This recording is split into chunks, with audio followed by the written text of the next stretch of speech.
Welcome back to another episode of the Breakthrough Lab podcast. On this episode, we are discussing 5 tools that will enable you to move on from the past, from the events in your life that have been keeping you stuck in a place where you're not able to make any change, to become a different person, to get a different result in life. And this is important, very important episode, because everyone in life has stories. Michelle and I have stories. And the stories that you have, that you collect as your life progresses, can either be empowering or they can be disempowering.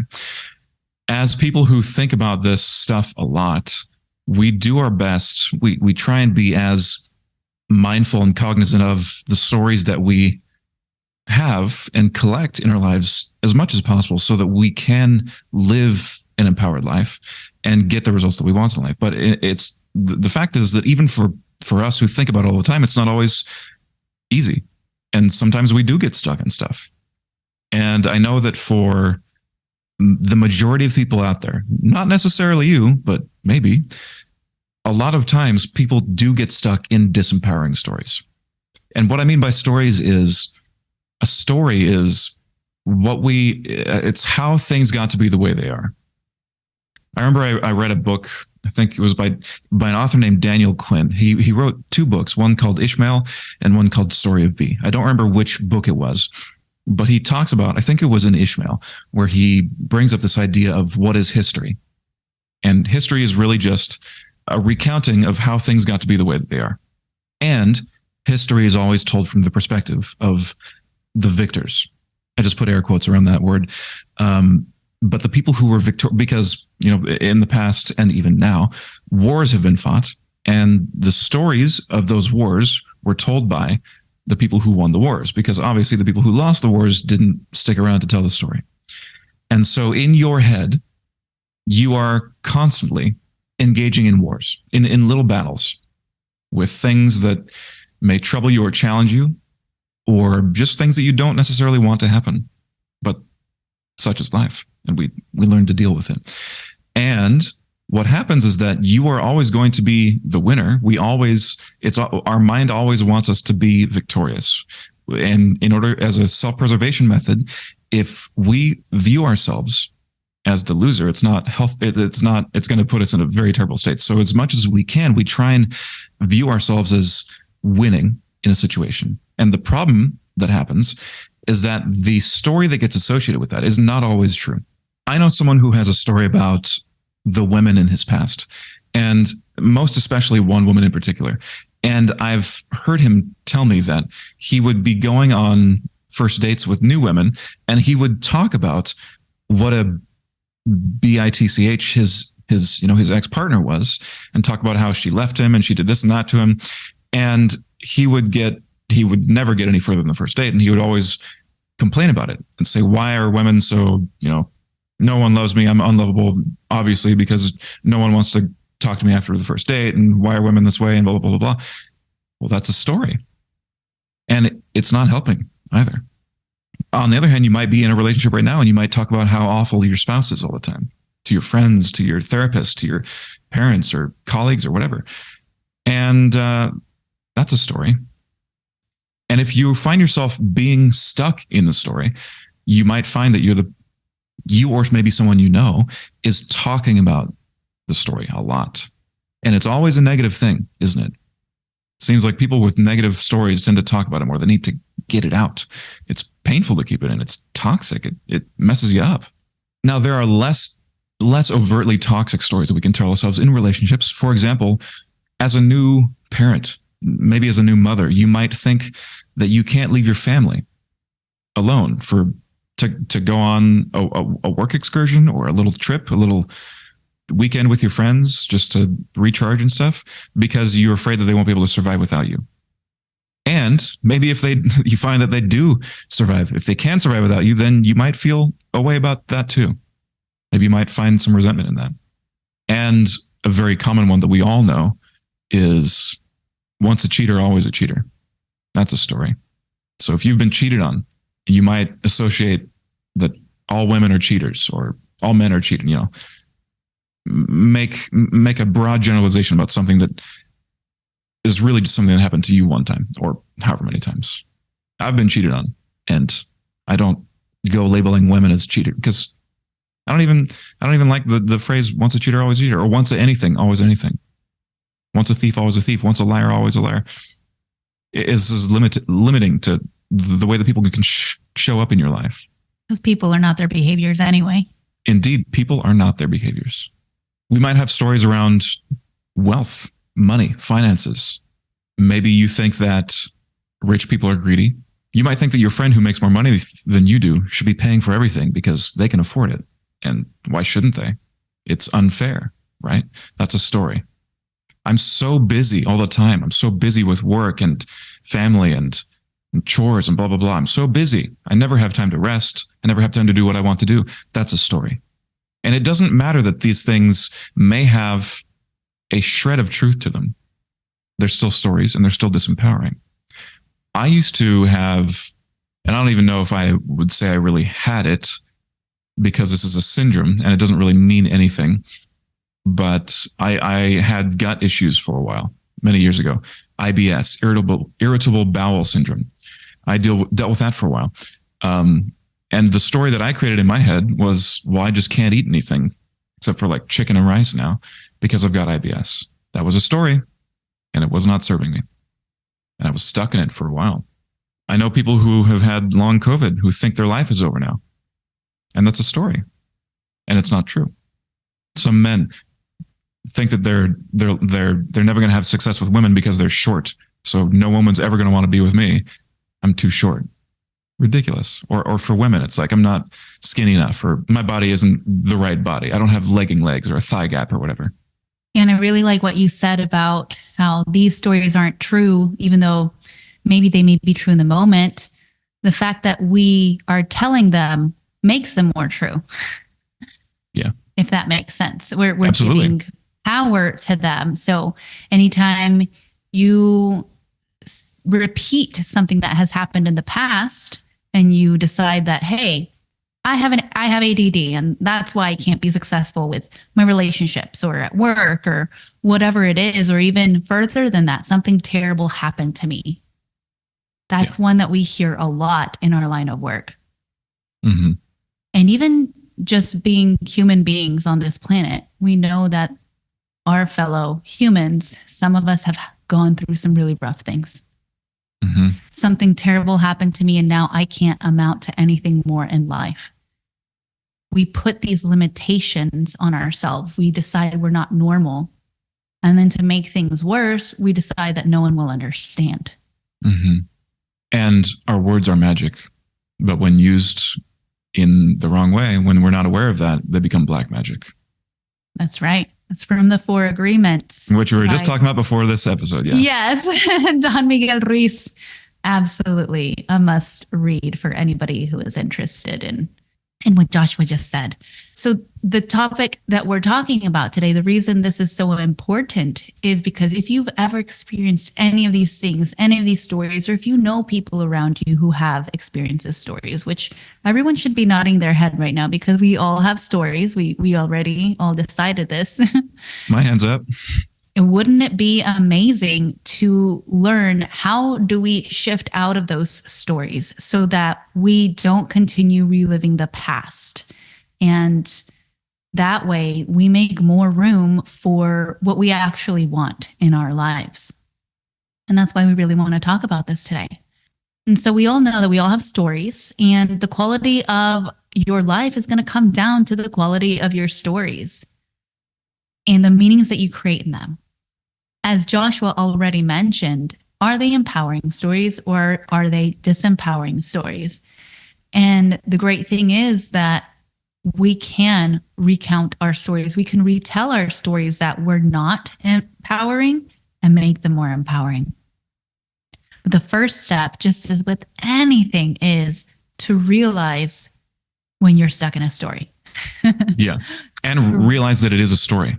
That the thing that you're looping on is not reality. It's a story that you're telling. Everything that happens in your life is a story. And this reminds me of an encounter I had with a client not too long ago. And, we were going through something, a situation that came up. And As soon as this person started telling me more, their language patterns helped me realize that there was some sort of baggage, that there was a story that was fueling this situation and some of the feelings. And as soon as I started talking about the 4 requisites for change, which are to release baggage, create an empowering future, take action, and then maintain focus. Throwback. The person, yes, throwback to like episode 1. Uh-huh. The first thing this person did was respectfully kind of cut me off and say, wait a minute, I don't have baggage. So this is not baggage. And so then the conversation became more around, well, let's look at this from the perspective of a practitioner who has extensive training in recognizing these patterns. And, you know, the first step was for me to get to this person to the awareness that, yes, what you just said tells me specifically that we're looking for something that has happened.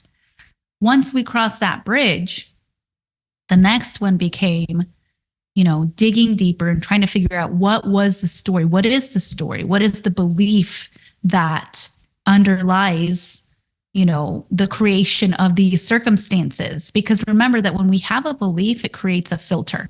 It helps us delete, distort, or generalize what we see so that we see what we expect to see, what we believe to see.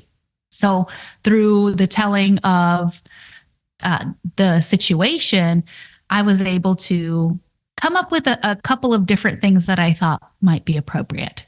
And so I was like, could it be this or this or this? The answer was no, totally not. Absolutely not. So I'm like, okay. I asked, in the words of the client, a really great question. And the answer to that question was, dang, I know I literally just told you that all of those things weren't it, but you were right. Yeah. It absolutely is that. And this is why you do what you do, isn't it? And I'm like, yes, this is exactly why I do. This is totally normal because our conscious minds don't want to think that those things are true.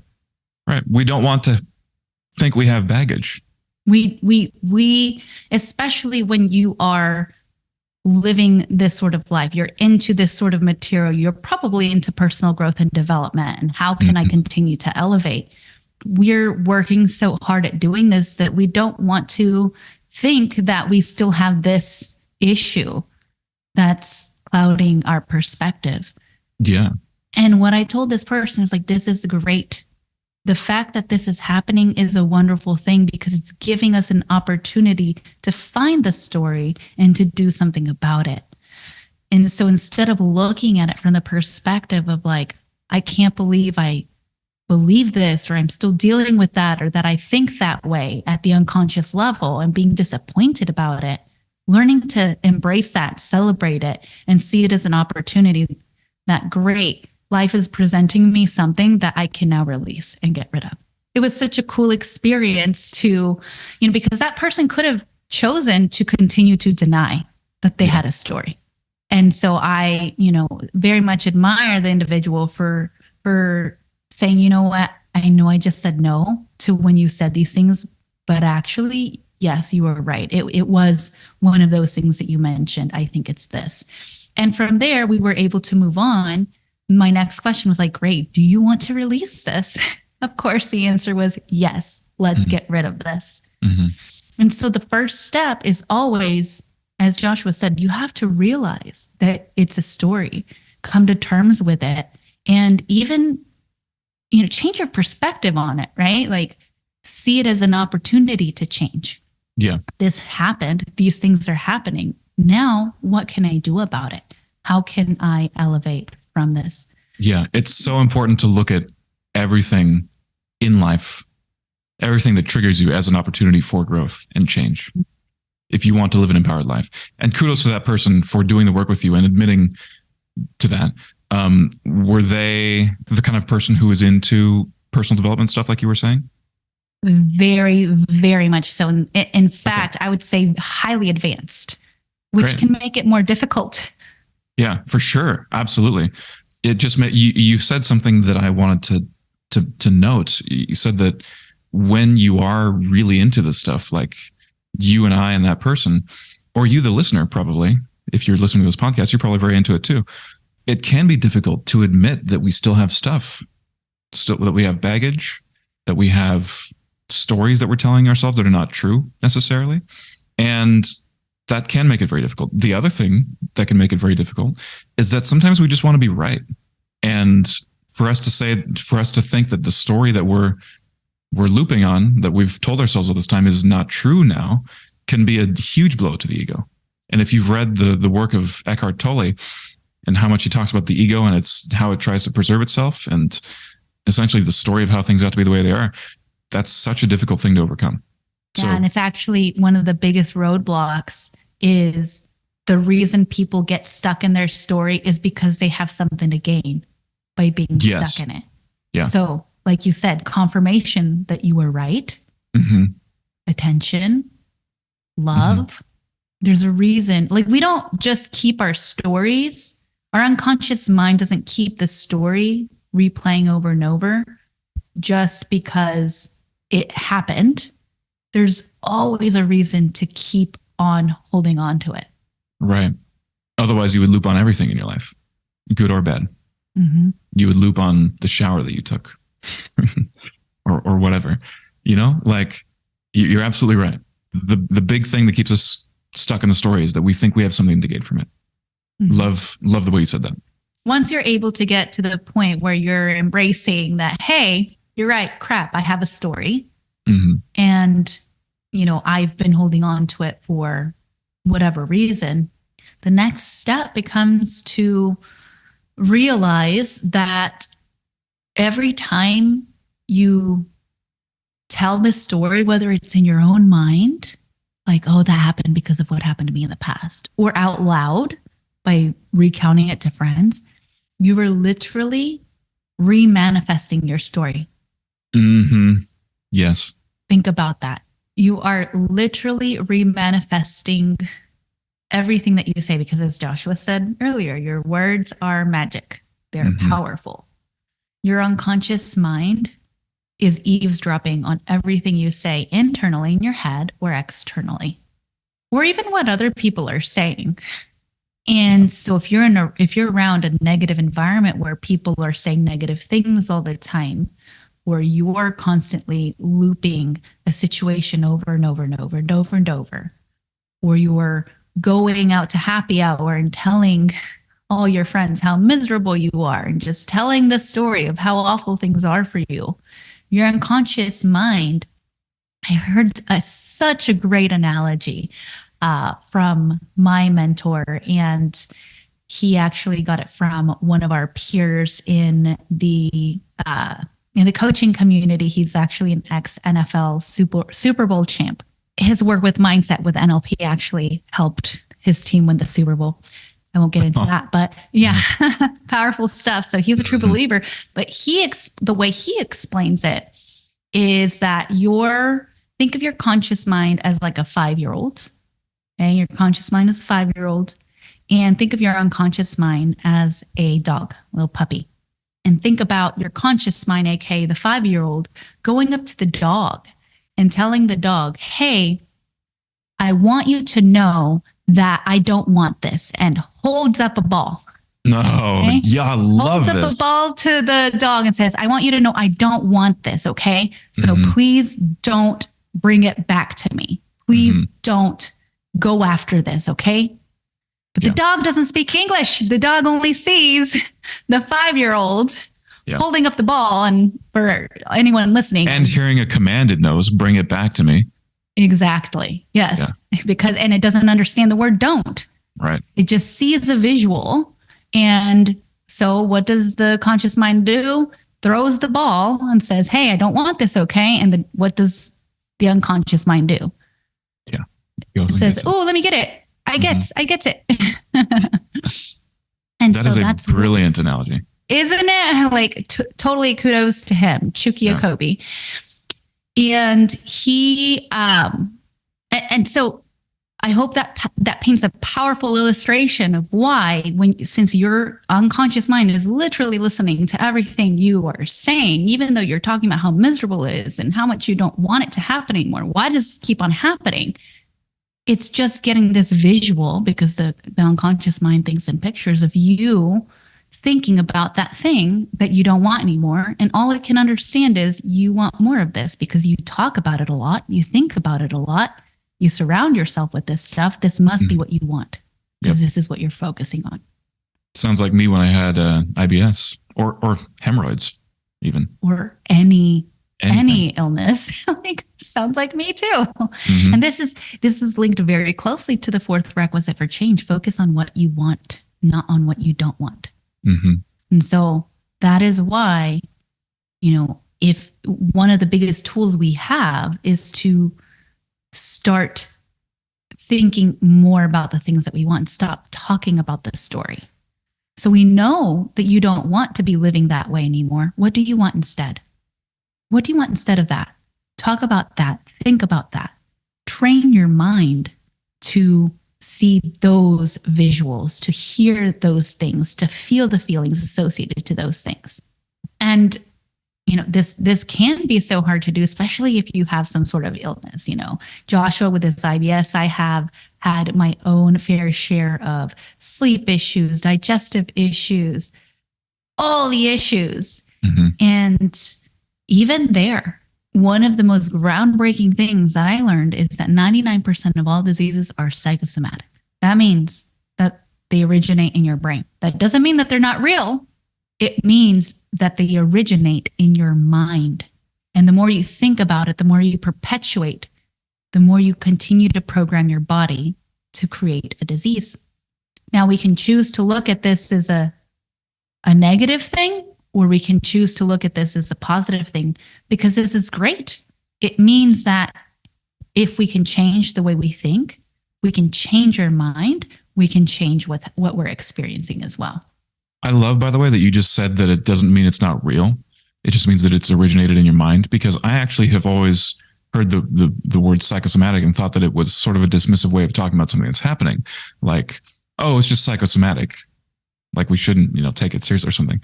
But now that you said that, I just went and looked it up. Psychosomatic, of relating to or concerned with both mind and body, bodily symptoms caused by mental or emotional disturbance. That's such an important distinction. I didn't realize that. So thank you for pointing that out. Of course. And it's this is where a lot of medicine is going this way now. How advanced we are, how long it'll take us to figure all of that out. Who knows? I mean, I can tell you that my IBS stuff was definitely mentally and emotionally originated. Yeah. A lot of my sleep issues were as well, because I would wake up every day and I would look at my sleep tracker and how awful my sleep was. And then I would reinforce how bad it was. And then I would talk about it. And one day my husband told me, well, what if you just didn't look at it anymore? Yeah. And my initial reaction was to be like, that what'd you just say? Like, what do you mean? Like, I felt affronted at first, just for a second. And then I was like, you know what? I'm going to try it. And guess what? I started sleeping better, because I stopped looking at it and I stopped talking about it.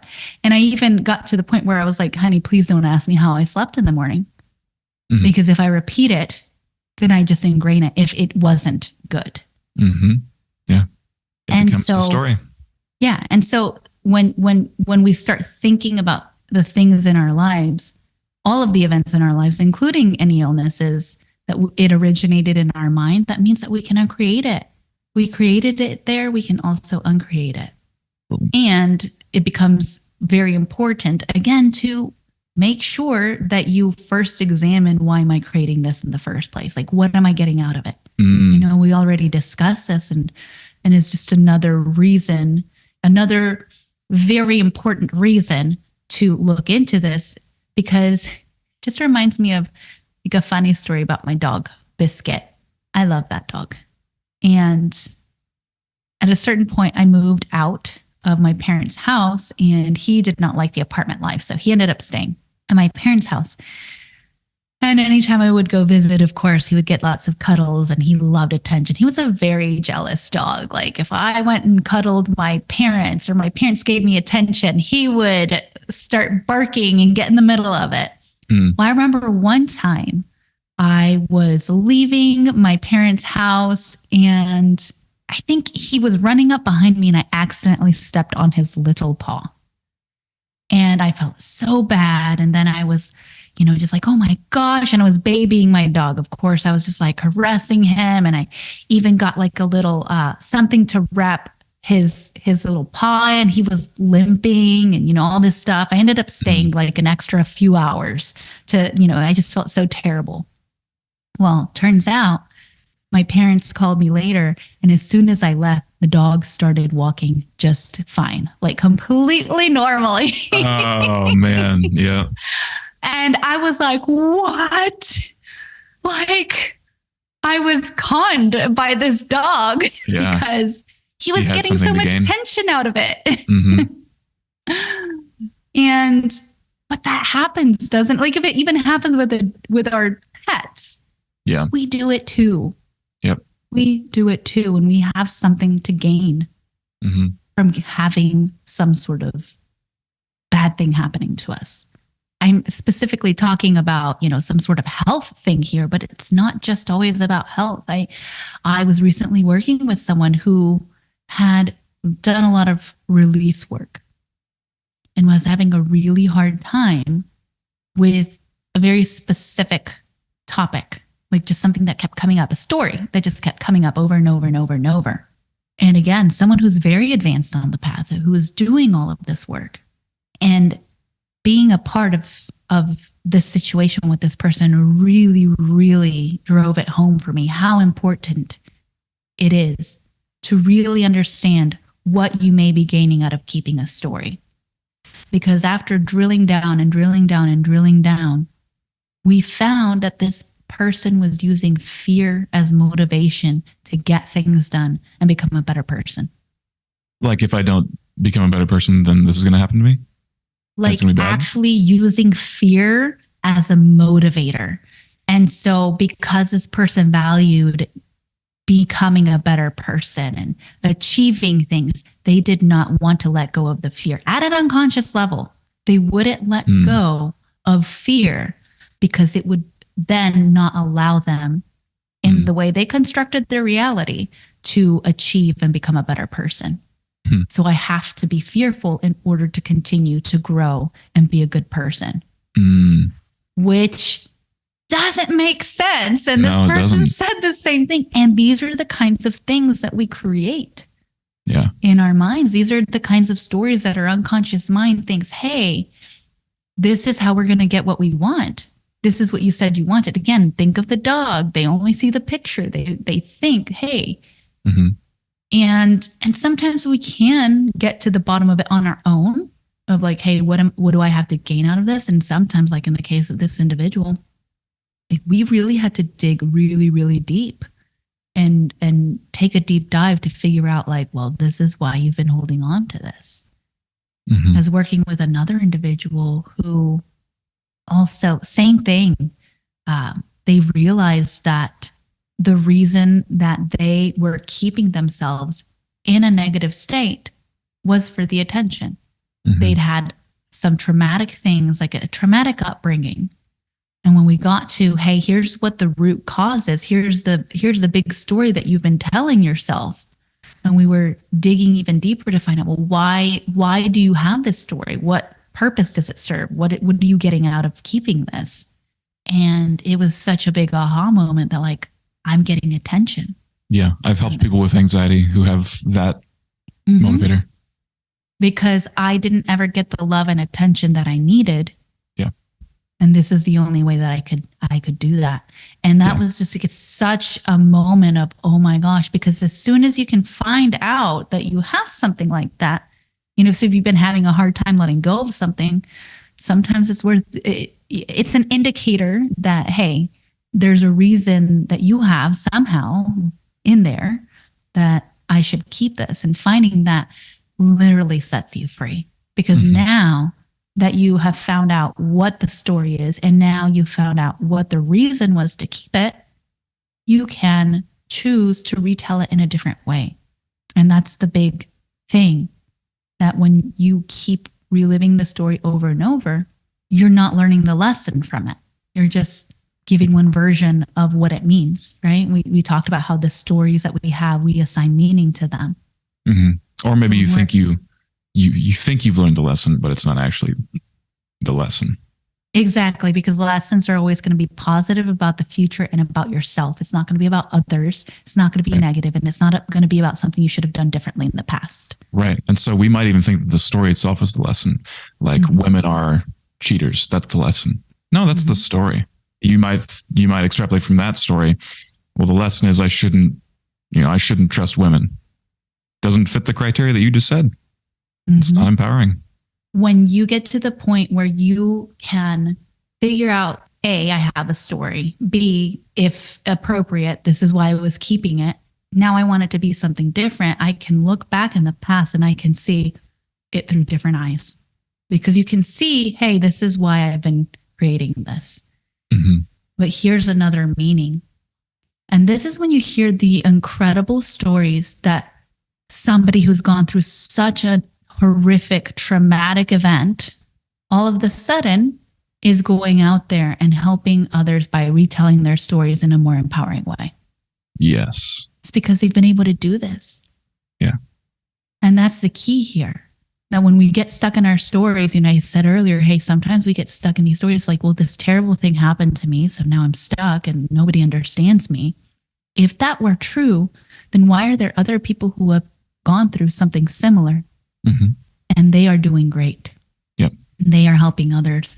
It's because they've gone through the process in their own way to figure out that there was a lesson and now I can use that to improve my life and to give back to others. Now, when you retell your story, instead of it being about how bad it was for you, it can be a story of hope. It can be a story of inspiration for others. Hey, I've been there or somewhere similar, and here's how I navigate. And if I can get through that, I know you can too. So much different than, oh, that happened to me, and now I'm sure I'll be alone for the rest of my life, or I'm never going to get another job again. Yeah. So to recap, it really, the first and most important thing is gaining awareness that you are not your story, that your story probably isn't even true, recognizing that the story that you're telling is disempowering, and to become aware of what the secondary gain is of you keeping that story, what you're getting out of it. Are you getting attention? Are you getting love? Are you getting confirmation that you're right? Are you getting an excuse, a reason why it's okay that you're not doing such and such thing, or that you are stuck in such and such place? What are you getting out of it? Become aware.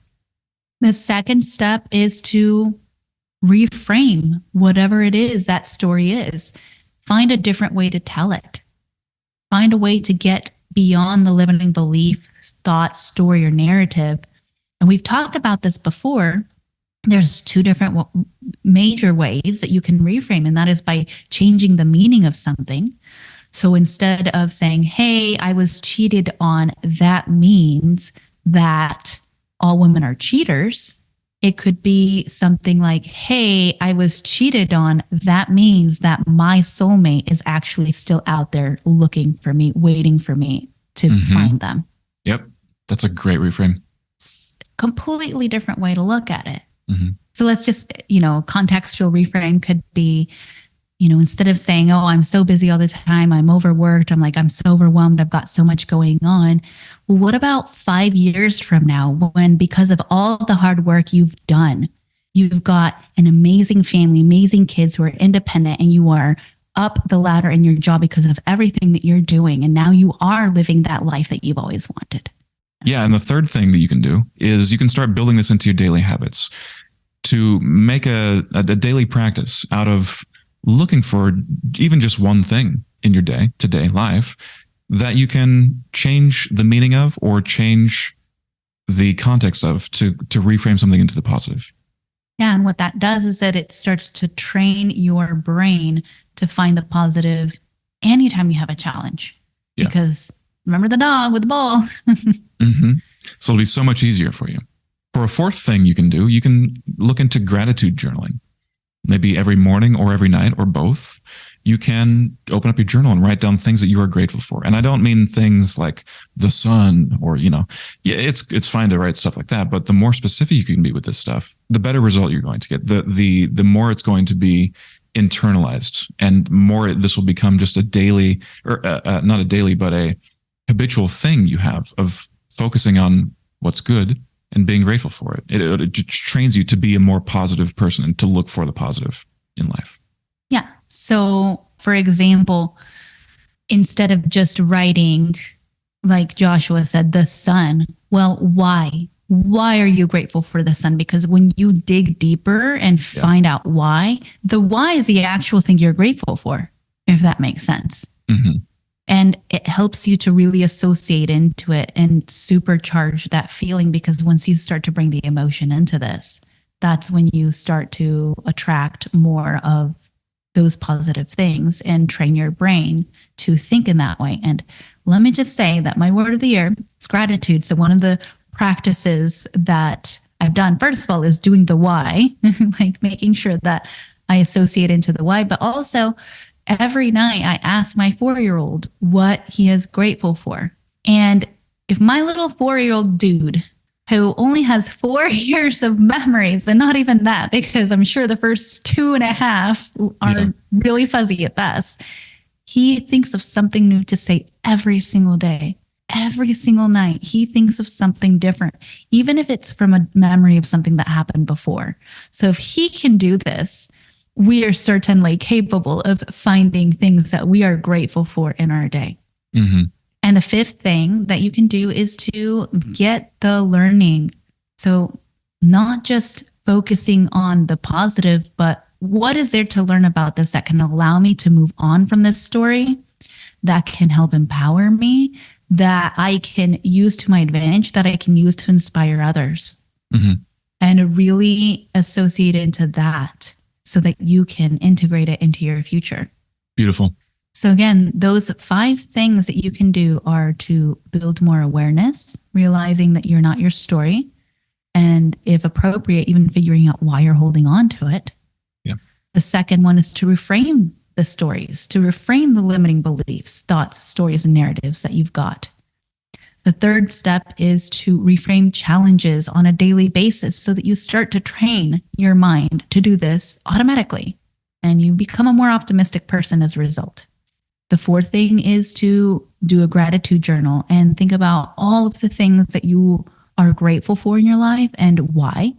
And the 5th thing is to get the learning from whatever it is, whether it's a challenge, whether it's a story, whether it's a pattern that you see repeating over and over. What is the lesson in this that, were I to learn it, would allow me to move on from this and inspire others in the process? Yeah, that's it. And if you only do one thing, if you're only going to do one thing from this list of 5 tools, let it be becoming aware. Because so that you can stop talking about it. So that you can shut up. Because the simple act of becoming aware is going to put you in such a different position. You might even just do the rest of the things automatically without even trying to do it. Everything starts with awareness. That's what we love on the Breakthrough Lab podcast. And we hope you've had a good session with us. We've certainly enjoyed it, and we love you. We'll see you next time.